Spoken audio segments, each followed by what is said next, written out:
નમસ્કાર, સ્વાગત છે તમારું 1xBet અને વીટીવી ન્યૂઝ દ્વારા પ્રસ્તુત વિશેષ કાર્યક્રમ ક્રિકેટ પ્રિડિક્ટામાં.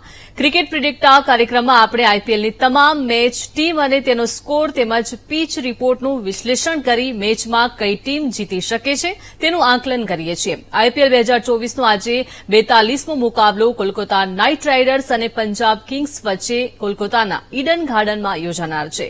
સૌપ્રથમ બંને ટીમના પોઈન્ટ ટેબલની વાત કરીએ તો કોલકાતાએ 7માંથી 5 મેચ જીતીને પોઈન્ટ ટેબલ પર બીજા ક્રમે છે, જ્યારે પંજાબે 8માંથી ફક્ત 2 મેચ જીતી છે, જેને લઈને પંજાબ કિંગ્સ પોઈન્ટ્સ ટેબલ પર 9મા સ્થાને છે.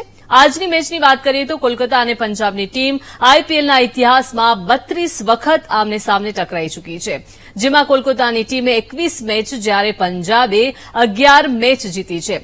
પંજાબ સામે કોલકાતાએ સર્વાધિક 245 રનનો સ્કોર બનાવ્યો છે, જ્યારે પંજાબે કોલકાતા સામે 214 રનનો સર્વાધિક સ્કોર બનાવ્યો છે. બંને ટીમ વચ્ચે રમાયેલી મેચમાં સર્વાધિક સ્કોર કરનાર ખેલાડીઓની જો વાત કરીએ તો સૌથી પહેલા 3 ખેલાડીઓ કોલકાતાના છે. ગૌતમ ગંભીર, રોબિન ઉથપ્પા અને આન્દ્રે રસેલે સૌથી વધુ રન બનાવ્યા છે. બંને ટીમ વચ્ચે જો સર્વાધિક વિકેટ લેનાર બોલર્સની વાત કરીએ તો પણ ટોપ 3 બોલર્સ કોલકાતાના ટીમના છે. કોલકાતા ટીમના સુનિલ યાદવ, ઉમેશ યાદવ અને આન્દ્રે રસેલે સર્વાધિક વિકેટ ઝડપી છે. આમ ખેલાડીઓના સ્તરે પણ પંજાબ સામે કોલકાતાની સ્થિતિ મજબૂત છે.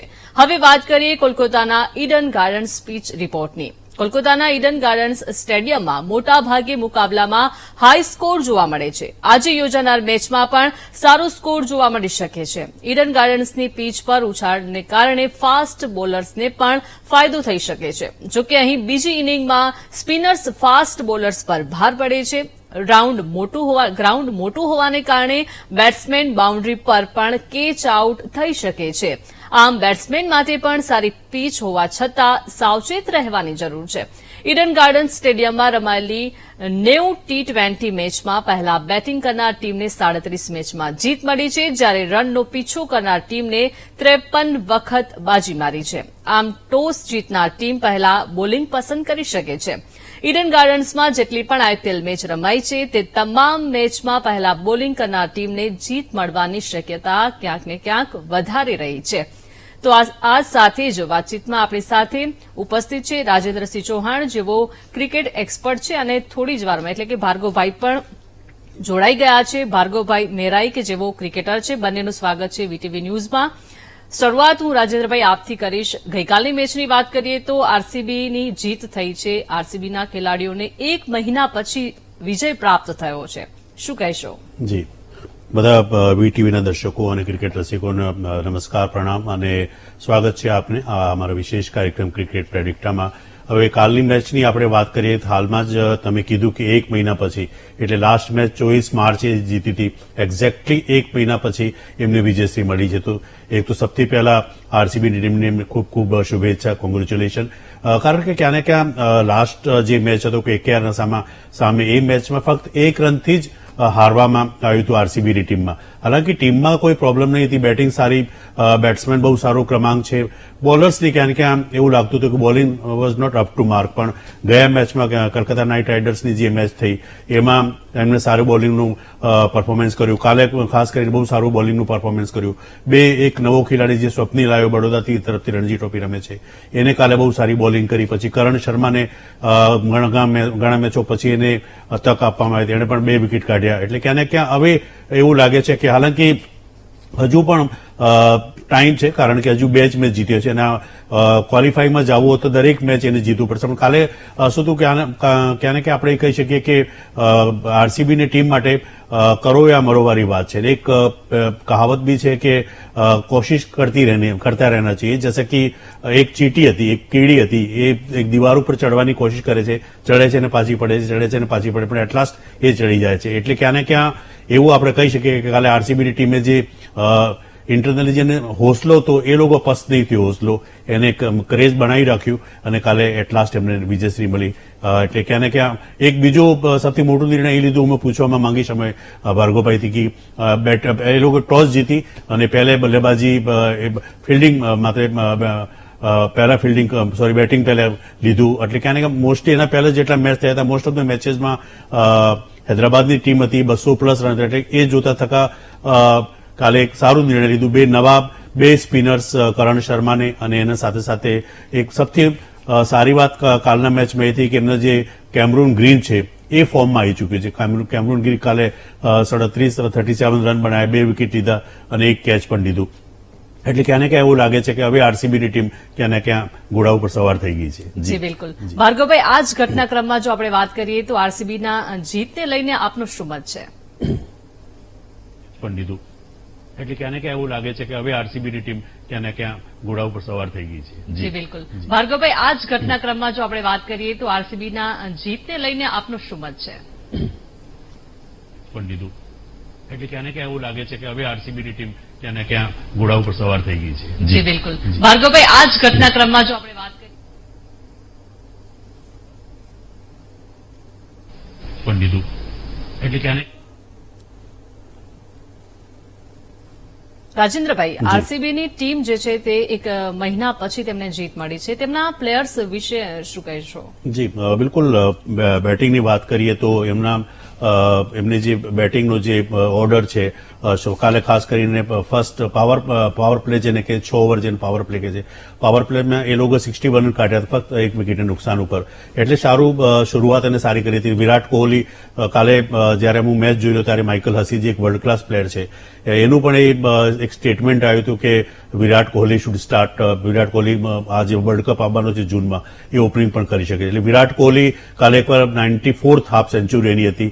એના સાથે સાથે કાલે રજત પાટીદારે બહુ જબરજસ્ત બેટિંગ કરી અને ફક્ત 19 બોલ્સમાં દડામાં જઈને 50 રન કાઢ્યા. રજત પાટીદાર ફોર્મમાં આવી ગયો છે. પછી હાલમાં જ મેં કીધું કે કેમરૂન ગ્રીન 37 રન કાઢ્યા. શરૂઆતમાં 25 રનનો એક નાનો સો ફાળો ક્યાં ને ક્યાં એમના જે કેપ્ટન છે ફેફ ડુપ્લેસી આપ્યો. એટલે ક્યાં ને ક્યાં બેટિંગ સારી રહી. કુલ મળીને 200. હા, એ જ વાત થોડી જરૂર કહેવા માંગુ છું કે 14 ઓવર પછી લોકો થોડા સ્લો થઈ ગયા હતા, 14 થી 16, 17 ઓવર સુધી. એના પહેલા લગાતાર 4 સિક્સ માર્યા હતા રજત પાટીદારે શહેબાઝ ખાનની બોલિંગ ઉપર. એટલે કદાચિત એ 3-4 ઓવર જે થોડા સ્લો થઈ ગયા એમાં કદાચ સ્લો નહીં થતો લગભગ એ લોકોની સ્કોર 225 સુધી થઈ જાત, પણ ફરી બી એટ લાસ્ટ એ લોકો જીતી ગયા એવું. જી ભાર્ગવભાઈ, આપનું શું માનવું છે આરસીબીના પ્લેયર્સને લઈને? વીટીવીના તમામ દર્શક મિત્રોને મારો નમસ્કાર. અને ગઈકાલ જે રીતે આપણે વાત કરી ગઈકાલના શોમાં કે મને લાગ્યું હતું કે આરસીબી એ કેકેઆર સામે જે રીતે મેચ રમ્યા સાથે એક ટીમ એફર્ટ દેખાયો હતો અને જે કોમ્બિનેશનથી રમવું જોઈએ કોમ્બિનેશનથી રમ્યા હતા આરસીબી. તો આપણને ગઈકાલ પ્રિડિક્ટ પણ કર્યું હતું કે આરસીબીના જીતવાના ચાન્સીસ લાગી રહ્યા હતા અને બિલકુલ એ રીતે જ એમને પ્રદર્શન કર્યું. અને ગઈકાલના શોમાં પણ આપણે વાત કરી હતી કે સનરાઈઝર્સ હૈદરાબાદ સામે જયારે લોકો પહેલી બેટિંગ કરે છે ત્યારે 250+ રન્સ કરતા હોય છે, તો એમની સામે ટોસ જીતીને પહેલા બેટિંગ લેવું એ ખૂબ જ બ્રેવ ડિસિઝન હતું ને એક કરેક્ટ ડિસિઝન હતું આરસીબી થી કે એક સારો ટોટલ કરે. અને જે રીતે રાજેન્દ્રજીએ કીધું કે કદાચ 220-230 રન થઈ શક્યા હોત આરસીબીના જો મિડલ ઓવર્સમાં થોડા હજી રન્સ થયા હોત તો. અને પછી હૈદરાબાદને અંડર પ્રેશર લાવે અને ચેઝિંગમાં હૈદરાબાદનો એપ્રોચ કેવો રહે છે એ આપણે જોવાનું હતું. અને ગઈકાલ આપણે જોયું છે કે હૈદરાબાદ ચેઝિંગમાં થોડું ચોક કરી શકે છે. જી ભાર્ગવભાઈ, કાલની મેચની હું વાત કરું તો હવે મને ક્યાં ને ક્યાં એવું લાગે છે કે પહેલા બી ઘણા આપણા જેટલા એપિસોડ્સ આવ્યા એમાં આપણે કીધું હતું કે આરસીબીની batting wise they are up to mark. એ લોકો સારી બેટિંગ કરી રહ્યા છે. ક્યારેક રજત પાટીદાર રમે છે, ક્યારેક ફેફ ડુપ્લેસી રમે છે. વિરાટ કોહલી તો કન્ટિન્યુ છે અને હાલમાં ઓરેન્જ જે કેપ છે એ બી વિરાટ કોહલી કને છે. પણ કાલના મેચમાં એના પહેલા આપણે જોયું છે કેલકત્તા જે ઈડન ગાર્ડનમાં જે રમવામાં આવ્યું હતું કેકેઆરના સામે, ત્યાં એ મેચમાં બી એ લોકોએ બોલિંગ સારી કરી હતી. ખાસ કરીને આજે એક સ્વપ્નિલ સિંહ છે એને 2 વિકેટ કાઢ્યા. ખાસ કરીને જે પહેલા જ ઓવરમાં 19 રન અને જરૂર આપ્યા, પણ ક્યાં ને ક્યાં ક્લાસેન અને માર્કરામ જેવા બેટ્સમેન એને આઉટ કરતા આપ માનો છો કે આ જે 2 વિકેટ કાઢ્યા સ્વપ્નિલ સિંહે એ ક્યાં ને ક્યાં ટર્નિંગ પોઈન્ટ હતું કાલના મેચમાં? ના, બિલકુલ ખૂબ જ સાચી વાત છે કે જે રીતે સ્વપ્નિલ સિંહે પાવર પ્લેમાં બંને બેટ્સમેનને આઉટ કર્યા છે. એ પાવર પ્લેની ઓવર હતી, ખાલી 2 જ ફિલ્ડર બહાર હોય છે અને એકદમ ધુઆધાર બેટિંગ ફોર્મમાં ચાલી રહ્યા હતા ક્લાસન અને માર્કરમ બંને. અને માર્કરમને તો એકદમ સરપ્રાઇઝ કરીને યોર્કર નાખવાની ટ્રાય કરી હતી, એ સ્ટેપ આઉટ ગયા હતા. તો એક સરપ્રાઇઝ ડિલિવરી હતી જેમાં માર્કરમ ને આઈડિયા ના આવ્યો કે શું બોલ નાખ્યો છે. એટલે એકદમ ખૂબ જ સારો બોલ હતો એ માર્કરમ માટે. અને એટ ધ સેમ ટાઈમ જે રીતે ક્લાસનને આઉટ કરે, એમને આગલા બોલે 6 માર્યો હતો, અને ખૂબ જ દિલથી એમને બોલ નાખ્યો કે પાછો થોડો બોલ ધીમો નાખ્યો અને ક્લાસનને ઇન્વાઇટ કર્યા કે તમે હજી એક 6 મારો અને એમાં વિકેટ લીધી. તો આઈ થિંક જે સ્વપ્નિલસિંહને જે જીગરાથી બોલિંગ કરી છે, જે આપણે કહીએ કે બ્રેવ બોલિંગ કરી છે, એનું રિઝલ્ટ મળ્યું કે ભલે 19 રન ગયા પણ 2 વિકેટ પણ મળી. જી, કરણ શર્માની વાત કરીએ તો કાલે મોસ્ટલી કોમેન્ટેટર્સ ને જે ક્રિકેટ પંડિતો છે, એક્સપર્ટ છે, આપણે જેવા પ્લેયર છે, એ લોકોનું માનવું છે કે કરણ શર્માને શરૂઆતમાં તક નહીં આપવા આવી તો કદાચિત હાલાકી કાલે એને 2 વિકેટ કાઢ્યા. એના પહેલા જે ઈડન ગાર્ડન્સમાં કેકેઆરના સામે જે મેચ રમ્યો તેમાં એ લગાતાર 2 કે 3 સિક્સ એને માર્યા હતા સ્ટાર્કની બોલો. તો આપને લાગે છે કે આ એક સારું કોમ્બિનેશન છે હાલમાં જે ટીમ છે આરસીબીનું, અને કરણ શર્માને કદાચિત પહેલા ચાન્સ આપવું જોતું? આપ એ બાબત શું કહેવા માંગો છો? ના, બિલકુલ ખૂબ જ સાચી વાત છે કે જે રીતના બધા ક્રિકેટ પંડિતોનું માનવું છે કે કરણ શર્મા એક એમનો ફ્રન્ટલાઇન સ્પિનર છે, ખૂબ જ એક્સપિરિયન્સ છે, ઇન્ડિયા ટેસ્ટ મેચ રિપ્રેઝન્ટ કરી ચુક્યા છે, અને જસ્ટ પહેલી મેચ રમાડ્યા પછી જે એમને બેન્ચ પર બેસાડવામાં આવ્યા, આરસીબી ના મેઇન ફ્રન્ટલાઇન સ્પિનર પહેલા યુજી ચહેલ રહેતા હતા, ત્યાર પછી હસરંગા હતા, અને એ બેના જવાબ પછી તમારી પાસે એક જ ઓપ્શન હતો જે કરણ શર્મા, અને એક મેચ પછી એમને ડ્રોપ કરીને બહાર બેસાડ્યા. ખૂબ જ મને નહોતું લાગ્યું કે એ અનુકૂળ હતું. એક ફ્રન્ટલાઇન સ્પિનર છે, ઇન્ડિયન સ્પિનર છે, જે કોઈ પણ બેટ્સમેનને આઉટ કરવા સક્ષમ છે અને ખૂબ જ સારી રિધમમાં હતા, અને જે રીતે એમને કેકેઆર સામે જે બેટિંગ અને બોલિંગ પણ સારી કરી હતી, બોલિંગનો કોન્ફિડન્સ એમને બેટિંગમાં આવ્યો, અને બેટિંગમાં જે લાસ્ટ ઓવરમાં એમને 3 સિક્સીસ માર્યા હતા, એના પછી જે રીતે ગઈકાલે બોલિંગમાં એક કોન્ફિડન્સ કેરી કર્યો છે એ ક્લિયર આપણને જોવાતો, અને ગઈકાલ રાતે મારી એમની સાથે વાત પણ થઈ કે એમની બોલિંગમાં એક અલગ કોન્ફિડન્સ જોવાતો હતો ગઈકાલે. જે રિધમથી બોલ નાખી રહ્યા હતા એકદમ ખૂબ જ સરસ, અને એ 100% આરસીબી ને આગળના સમયમાં હેલ્પ કરશે. ભાર્ગવભાઈ, હું આપને પૂછવા માંગીશ કે આરસીબીની હવે દરેક મેચમાં કરો યા મરો જેવીના જંગ જેવો જોવા મળશે, કરો યા મરોનો જંગ હશે આરસીબી માટે. તો હવે જો આરસીબી હારશે તો આઈપીએલમાંથી બહાર થઈ જશે. તો હવે આરસીબી માટે ગેમ માટે કેવી સ્ટ્રેટેજી હોવી જોઈએ? આઈ થિંક સિમિલર જે રીતે ગઈકાલે એ લોકો મેચ રમ્યા છે, એમની પાસે નથિંગ ટુ લૂઝ છે. જ્યારે કોઈ પણ ટીમ પાસે એક એડેડ પ્રેશર નથી, એ લોકો ઓલરેડી ઓલમોસ્ટ ટેબલની બહાર છે, એટલે એમના પર કોઈ પ્રેશર નથી કે અમારે આવું કરવું પડશે. સો એ લોકો એક વિધાઉટ ફિયર રમી રહ્યા છે અને પોતાને એક્સપ્રેસ કરી રહ્યા છે 100%. જે પણ પોતાની સ્કિલ છે, વિધાઉટ એની પ્રેશર, વિધાઉટ એની ફિયર એક્સપ્રેસ કરશે. તો ઓબ્વિયસલી લોકો ટ્રાય કરશે કે સેમ ટેમ્પોથી અમે રમીએ. અને જે રીતે વાત થઈ કે રજત પાટીદાર ગઈકાલ ખૂબ જ સરસ બેટિંગ કર્યું છે, જે પહેલા વીકે અને ડીકે પર રિલાય કરી રહ્યા હતા આરસીબી, એની સાથે હવે એમને સપોર્ટ રજત પાટીદારનો મળ્યો છે, અને એની સાથે કેમેરન ગ્રીને પણ ગઈકાલ ખૂબ જ સરસ બેટિંગ કર્યું છે. સો આઈ થિંક ઓવરઓલ બેટિંગમાં એમનું ખૂબ સારું થયું. હજી એમને એક ઇન્ડિયન લેફ્ટ હેન્ડ બેટ્સમેન જે 5-6 નંબરે બેટિંગ કરી રહ્યો છે, એ હજી એમનો ક્લિક નથી થયો. પહેલા સૌરવ ચૌહાણને ટ્રાય કર્યો તો પછી મહિપાલ લોંગરનને ટ્રાય કર્યો. સો એમને ઇન આઉટ થઈ રહ્યું છે, પણ એક જગ્યા ખાલી છે. સો આઈ થિંક આરસીબી નો સેમ મંત્રાથી એ લોકો કન્ટિન્યુ કરશે. જી બિલકુલ. રાજેન્દ્રભાઈ, આજની મેચ પર આવે તો પંજાબ અને કોલકાતાની સ્થિતિ ખૂબ જ ક્યાંક ને ક્યાંક મહામુકાબલો જોવા મળશે. ત્યારે પંજાબ કિંગ્સ પોઈન્ટ ટેબલના 9મા સ્થાને છે, અને મોસ્ટલી મેચમાં તે ખૂબ જ ક્લોઝલી થઈને હાર્યું છે બધી જ મેચમાં. તો આજના મુકાબલાને લઈને શું કહેશો? જી, આજના મુકાબલાને વાત કરીએ તો પંજાબ કિંગ્સ અને એના બંનેના વચમાં જેટલા મેચો થયા છે એમાંથી મોસ્ટલી જે પંજાબ કિંગ્સની ટીમે જે છેલ્લો મેચ જીત્યો હતો 2018માં, એટલે પંજાબ કિંગ્સને જેવું કે આપણે હમણાં કીધું કે મોસ્ટલી જે મેચેસ છે 19 કે 20 ઓવરમાં ક્યાંક ક્યાંય પરાજિત થયા છે.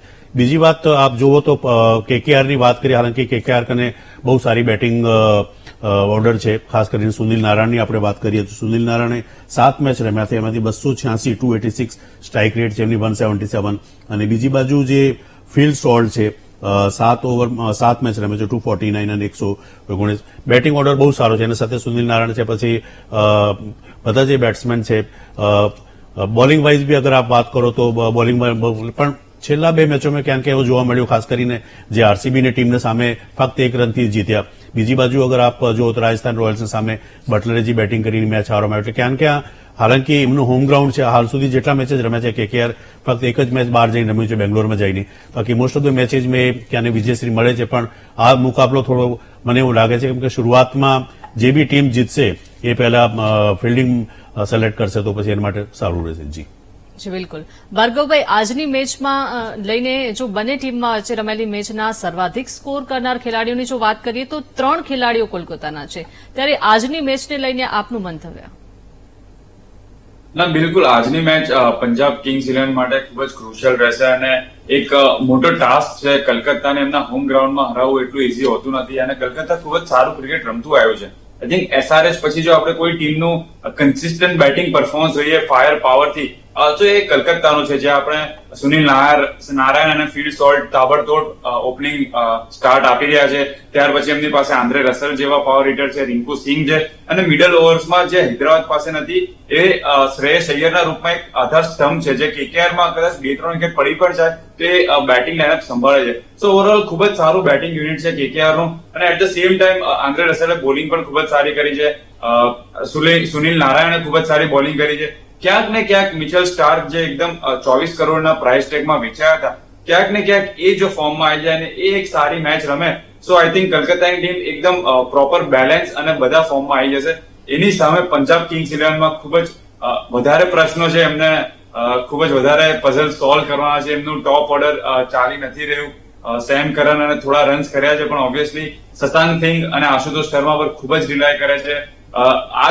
અત્યાર સુધીનું જેટલું પણ પરફોર્મન્સ થયું છે IPL સિઝનમાં એમાં શશાંક સિંહ અને આશુતોષ શર્મા ખૂબ જ મોટો રોલ છે. અધરવાઇઝ પંજાબ બહુ મોટા માર્જિનથી હારી શક્યું હોત, પણ એ બંને ઓલમોસ્ટ જ્યાં ગેમની બહાર થઈ ગયા હતા ત્યાંથી મેચ લાયા છે. અનબિલિવેબલ પરફોર્મન્સ કહી શકાય છે, આપણે દરરોજ નથી જોઈ શકવાના. સો આઈ થિંક ટાઈમ આવી ગયો છે કે લિવિંગસ્ટન સ્ટેપ અપ કરે, ટોપ ઓર્ડરમાં પ્રભસિમરન સ્ટેપ અપ કરે, સેમ કરન જો બેટિંગ કરતા હોય તો એ સ્ટેપ અપ કરે.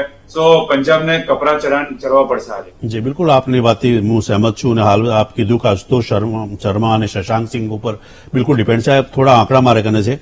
આશુતોષ અને શશાંક સિંઘે બંને મળીને 354 રન બનાવ્યા છે. એની જે એવરેજ છે 44.25 અને સ્ટ્રાઇક રેટ છે બંને મળીને 177. બીજી બાજુ રેસ્ટ ઓફ ધ પંજાબ કિંગ્સની વાત કરીએ તો બધાએ ખેલાડી પ્લેયર્સ મળીને 946 રન કાઢ્યા છે અને જે સ્ટ્રાઇક રેટ છે એ છે 127 અને 19.70. એટલે ક્યાં ને ક્યાં આપણે એવું કહી શકીએ છીએ જેમ આરસીબીની ટીમ મોસ્ટલી રજત પાટીદાર કે પછી કોહલી ઉપર ડિપેન્ડ કરે છે. બીજી બાજુ કરણની વાત આપણે કરી કે જેમનો હાલ કેપ્ટન છે. આઈ થિંક આજે પણ ધવન નહીં રમવામાં, હજુ પણ એમની ઈજા બરોબર થઈ નથી. તો રબાડા અને Harshad Patel, Rabada main bowler થઈ છે કારણ કે 8 મેચોમાં 10 વિકેટ કાઢી છે. તો આપને શું લાગે છે કે શું સ્ટ્રેટેજી રહેશે આજે પંજાબ કિંગ્સની બોલિંગની હિસાબથી એમના સામે, કેલકટાના સામે? આઈ થિંક પંજાબ કિંગ્સ ઇલેવનમાં બોલિંગ હર્ષદ પટેલે ખૂબ જ સરસ કરી છે. 13 વિકેટ ચટકી ચૂક્યા છે અને રબાડા પણ ખૂબ જ સારી બોલિંગ કરી રહ્યા છે. સેમ કરન પણ સારી બોલિંગ કરી રહ્યા છે, એમની પણ 10 વિકેટ થઈ ચૂકી છે. So I think overall Punjab Kings ઇલેવનના ફાસ્ટ બોલર ડિસન્ટ વર્ક કરી રહ્યા છે. એમને ક્યાંક ને ક્યાંક હરપ્રીત બ્રારની જે છેલ્લી 2-3 મેચ ગઈ છે એટલી સારી નથી ગઈ. એમને 2 મેચ પહેલા તો 4 ઓવરમાં 60 રન પ્લસ પણ આપ્યા હતા. સો આઈ થિંક એ એક થોડો વિષય રહેશે કન્સર્નનો કે એમની પાસે જ્યાં કલકત્તામાં સ્પિનરને બોલ નાખવું ઓલરેડી એટલું ઇઝી નથી, ત્યાં હરપ્રીત બ્રાર કઈ રીતે મિડલ ઓવર્સ નાખે છે અને એમનું ફોર્મ કેવું રહે છે એમને જોવાનું રહેશે. ભાર્ગવભાઈ, કલકત્તાની લાસ્ટ મેચ જે હતી તે 1 રનથી તેઓ જીત્યા હતા, ત્યારે આજનું પરફોર્મન્સ તેમનું કેવું રહેશે? I think Calcutta throughout the tournament સારું રમી રહી છે. કોઈ મેજર આપણને લેપ્સીસ જોયા નથી. જસ્ટ એક કન્સર્ન છે કે મિચેલ સ્ટાર્ક જો હજી થોડા સારા ફોર્મમાં આવી જાય તો કલકત્તાને આટલી ક્લોઝ ગેમ જીતવાની જગ્યાએ લોકો વન સાઇડ મેચ જીતતા થઈ જશે. અને જે રીતે સુનિલ નારાયણ પણ વધારે રિલાય કરે છે સ્પિનરમાં, એ જો મિચેલ સ્ટાર્ક સારી બોલિંગ કરશે, હર્ષિત રાણા ઓબ્વિયસલી સરસ બોલિંગ કરી રહ્યા છે KKR માટે અને સારી વિકેટો પણ લઈ ચુક્યા છે, 9-10 વિકેટો લઈ ચુક્યા છે. સો મિચેલ સ્ટાર્ક જો સારી બોલિંગ કરશે તો એમને સ્પિનર પર થોડું ઓછું રિલાય કરવું પડશે અને ફાસ્ટ બોલર એમનું મેચ જીતાડી આપશે. જી, કાલે મેં માઇકલ હસીનું એક સ્ટેટમેન્ટ વાંચ્યું, તેમાં એને કીધું કે વિરાટ કોહલી છે he can open the batting for the world cup India માટે. એ બાબત આપનું શું કહેવા માંગો છો? ના બિલકુલ, વિરાટ કોહલી ઓબ્વિયસલી ટેસ્ટ મેચમાં 4 નંબર બેટિંગ કરે છે, દરેક પોઝિશન પર બેટિંગ કરવા સક્ષમ છે. એમની જે રીતની ટેકનિક છે, જે રીતનું ટેમ્પરામેન્ટ છે, so I think A opening પણ કરી શકે છે, 3 નંબર પણ બેટિંગ કરી શકે. આ ટોટલી ડિપેન્ડ કરશે કે ટીમનું કોમ્બિનેશન કઈ રીતે રહે. વિરાટ કોહલીના કેપેબિલિટીમાં કોઈ શંકા નથી કે ઓપનિંગ જ કરી શકે કે 3 નંબર જ કરી શકે. કોઈ પણ નંબર એ ફિટ થઈ શકે છે. જોવાનું રહેશે કે ટીમ કોમ્બિનેશન કેવું રહે છે, એમને ઓપનરની જરૂર છે કે 3 નંબરની જરૂર છે. So I think Virat Kohli બંને નંબરે બેટિંગ કરી શકે છે. એટ ધ એન્ડ કઈ રીતે કોમ્બિનેશન સેટ થાય છે એ રીતે ડિસિઝન લેવામાં આવશે. જી, કાલની મેચની આપણે વાત કરીએ તો રજત પાટીદાર બહુ સારી ત્રીજી હાફ સેન્ચુરી મારી, એને પહેલા કોહલી પણ સારી. તો રજત પાટીદારના બાબત આપણે શું કહેવું છે? એનું ફોર્મ ક્યાં આવી ગયું છે? એ આરસીબી માટે જે નેક્સ્ટ જે મેચો થશે એના કેટલું ઇમ્પોર્ટન્ટ છે રજત પાટીદારનું ફોર્મ? ના, બિલકુલ ખૂબ જ સાચી વાત છે કે આપણે કહેતા હતા કે આરસીબી વીકે અને ડીકે પર રિલાય કરી રહી છે, અને રજત પાટીદાર, કેમરન ગ્રીન, પછી હજી એક middle order left hand batsman જેમને કન્ટ્રીબ્યુટ કરવું પડશે. તો આપણને રજત પાટીદાર છેલ્લી 2 મેચમાં ઘણું સારું કરી રહ્યા છે, અને ગઈકાલ જે રીતે સ્લો પીચ પર એમને સ્પિનર સામે બેટિંગ કર્યું છે ખૂબ જ લાજવાબ છે, જેના માટે નોન છે કે સ્પિનર્સને ખૂબ જ ઇઝીલી મોટા સિક્સીસ મારે છે, અને એ એમનો રોલ છે કે મિડલ ઓવર્સમાં સ્પિનર્સને સામે કાઉન્ટર એટેક કરવું, જે એમની કેપેબિલિટી છે, જે મેક્સવેલ નથી હમણાં. સો એ રોલ રજત પાટીદારે કરવાનો છે, ને પૂરેપૂરી રીતે સક્ષમ છે એ રોલ કરવા માટે.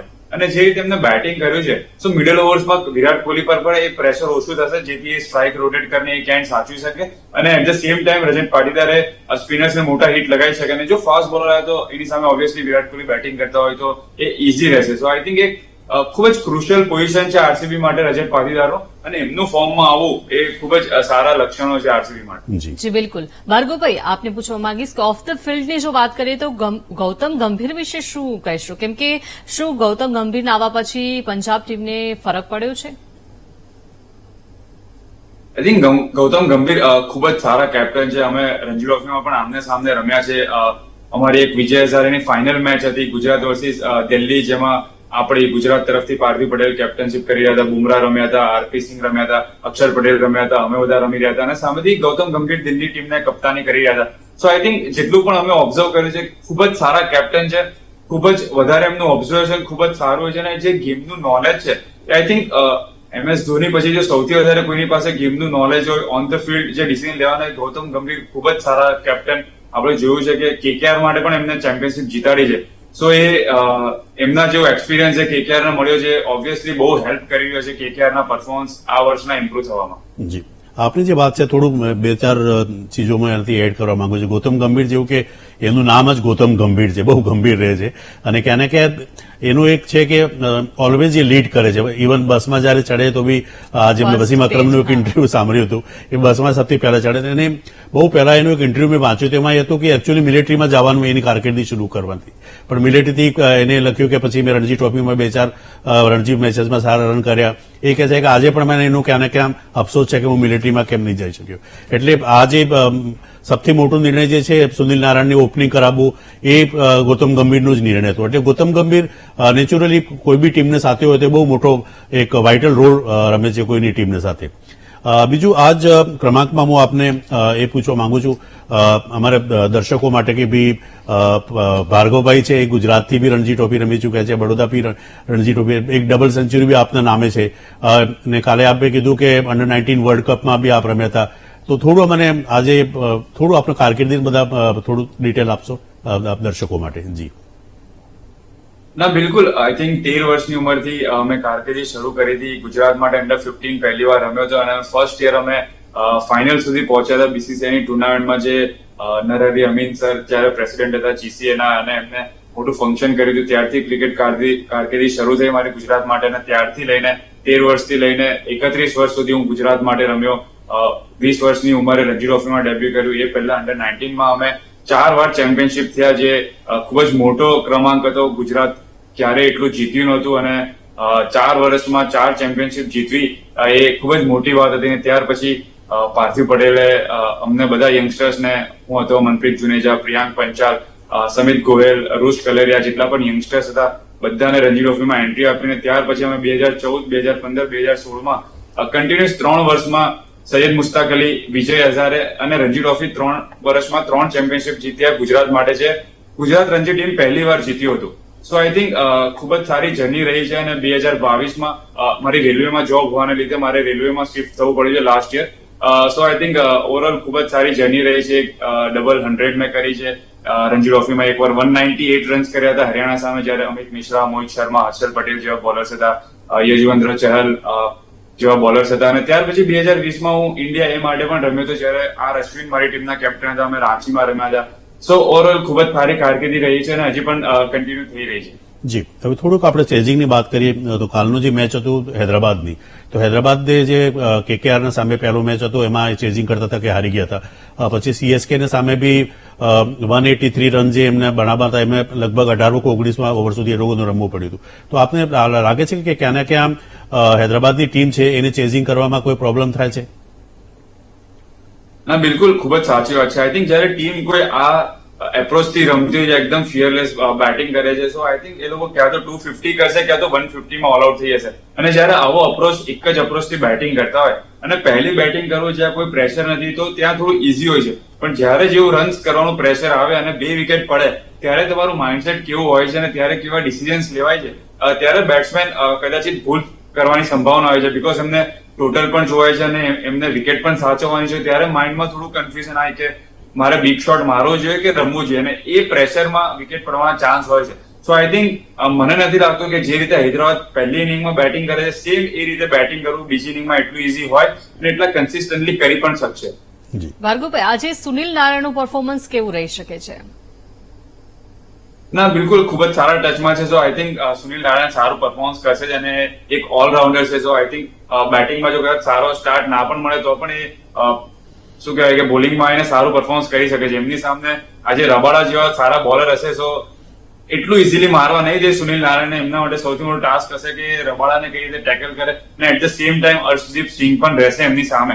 એ પણ ખૂબ જ સારા બોલર છે પંજાબના અને બંને સાઈડ સ્પિન કરાવે છે. સો આઈ થિંક એ એક થોડો ટાસ્ક રહેશે સુનિલ નારાયણ માટે બેટિંગમાં, પણ બોલિંગમાં ઓબ્વિયસલી એ સારું પરફોર્મન્સ કરશે. જી, હવે થોડી વાત આપણે રાણા બ્રધર્સ માટે કરી. હર્ષિત રાણા 9 વિકેટ કાઢ્યા છે. આ ટુર્નામેન્ટ બહુ સારું, ખાસ કરીને સ્લોઅર બોલ બહુ સારી નાખી એને હર્ષિત રાણા. પણ એક પ્લેયર છે નીતિશ રાણા જે કે પહેલા સુકાની પણ રહી ચૂક્યો છે કેકેઆરની, તો એ આઈ થિંક એક જ મેચ એને રમવામાં, વેરી ફર્સ્ટ મેચ જે હતો એ જ ફક્ત ત્યાં એનો ચાન્સ મળ્યો હતો. તો નીતિશ રાણાને બાબત આપનું શું કહેવા માંગો છો? એમની જગ્યા મળવી જોઈએ કારણ કે વેંકટેશ અય્યર પણ અપ ટુ માર્ક નથી. જી, ના, બિલકુલ નીતિશ રાણાને એ લોકો સ્થાન આપી શકે છે, પણ આઈ થિંક જે રીતે કેકેઆરની ટીમમાં ઉપર સુનિલ નારાયણ બેટિંગ કરી રહ્યા છે તો નીતિશ રાણાનો એટલું મોકો મળી નથી રહ્યો. અને એમનું મેઇન રીઝન છે કે કેકેઆરનું બેટિંગ ફાયર કરી રહ્યું છે. બધા જ બેટ્સમેનો ફોર્મમાં છે. Fill salt, Andrei Russell, Rinku સિંહ, શ્રેયસ અય્યર અને વેંકટેશ અય્યરે પણ ક્યાંક ને ક્યાંક થોડી સારી ગ્લિમ્સીસ આપી છે.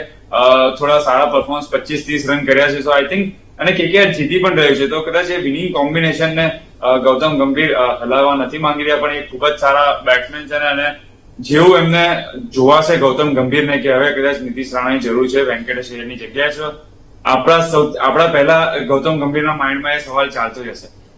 જી, આજની મેચનું હું વાત કરું તો આપ પંજાબ કિંગ્સની કયા કયા ખેલાડી ઉપર આપનો ફોકસ રહેશે? અને પ્રેડિક્શન પૂછું છું, કદાચિત કેકેઆરને પહેલે બેટિંગ મળે તો કેટલા રન એ બનાવી શકે છે અને પાવર પ્લેમાં કેટલા રન કાઢી શકશે? Just prediction.